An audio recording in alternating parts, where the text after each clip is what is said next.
Hello guys, NABARD grade A का detail notification out हो चुका है और जो लोग भी नाबार्ड ग्रेड ए के लिए प्रिपरेशन कर रहे हैं उनके लिए काफ़ी इंपॉर्टेंट है। तो आज हम important points of detail notification पे डिस्कस करने वाले हैं। तो चलिए स्टार्ट करते हैं।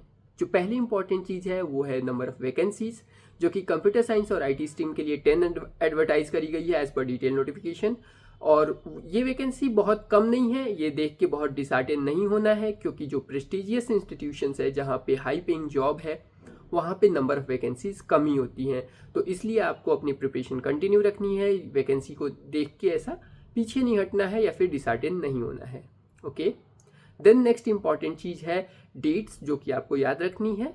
तो पहली इंपॉर्टेंट डेट है 30 नवंबर, जो कि फॉर्म फिलिंग की लास्ट डेट है। तो आप लास्ट डेट का वेट ना करें, आई विल सजेस्ट कि आप पहले ही फॉर्म फिल कर लें।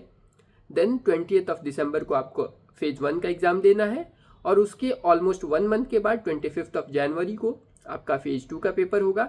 और अगर आपने क्वालिफाई किया फेज 2 तो आपको इंटरव्यू का कॉल आता है। ओके, देन एलिजिबिलिटी क्राइटेरिया पे बात कर लेते हैं।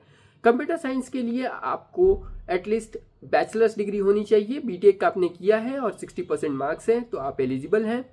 अगर आपका मार्क्स सीजीपीए फॉर्मेट में आता है तो आपको अपने कॉलेज से एक मल्टीप्लिकेशन फैक्टर पता करना है कि वो उस मल्टीप्लिकेशन फैक्टर को अपने सीजीपीए से जब मल्टीप्लाई करेंगे जो नंबर आएगा वो आपका परसेंटेज होगा।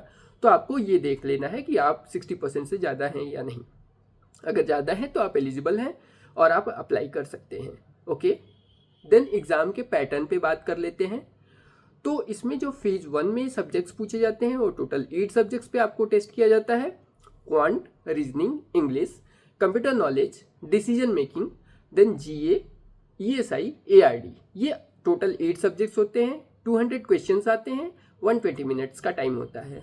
ओके, देन आपको ये देखना होता है कि जो शुरू के 5 सब्जेक्ट्स हैं, quant, reasoning, English, computer knowledge और डिसीजन मेकिंग, ये क्वालिफाइंग इन नेचर होते हैं जिसका कट ऑफ भी बहुत कम होता है।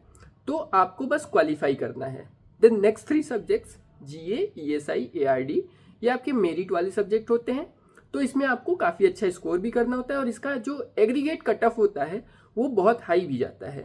तो इसलिए अगर आप इस बैकग्राउंड से नहीं है, आपको बहुत ज़्यादा नॉलेज नहीं है ईएसआई और एआरडी की, जो कि मोस्ट ऑफ द केसेज में होता है कंप्यूटर साइंस वाले स्टूडेंट के साथ, तो आपको बहुत ज़्यादा टाइम स्पेंड करने की ज़रूरत है, अच्छे से फोकस तरीके से इसको प्रिपेयर करने की ज़रूरत है, तभी आप एग्रीगेट कट ऑफ क्लियर कर पाएंगे। सब्जेक्ट वाइज कट ऑफ तो बहुत कम जाती है, वो आप इजीली क्लियर कर सकते हैं, बट एग्रीगेट कट ऑफ में आप फंस सकते हैं।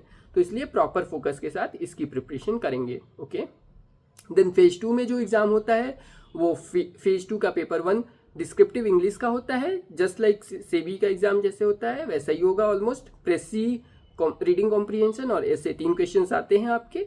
देन फेज 2 का पेपर 2 होता है, वो स्ट्रीम स्पेसिफिक सब्जेक्ट का होगा और कंप्यूटर साइंस के लिए ऑब्जेक्टिव और सब्जेक्टिव दोनों तरह के क्वेश्चन आते हैं।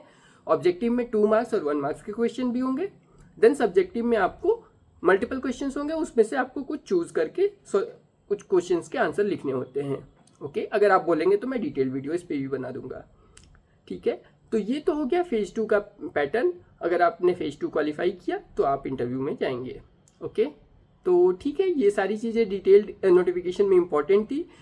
और इसमें अगर आपको कुछ भी डाउट लग रहा है, कुछ भी इश्यूज हैं, तो you can reach out to me, I will help you out. Till then, if you are liking my content, you can consider subscribing me. Okay, bye.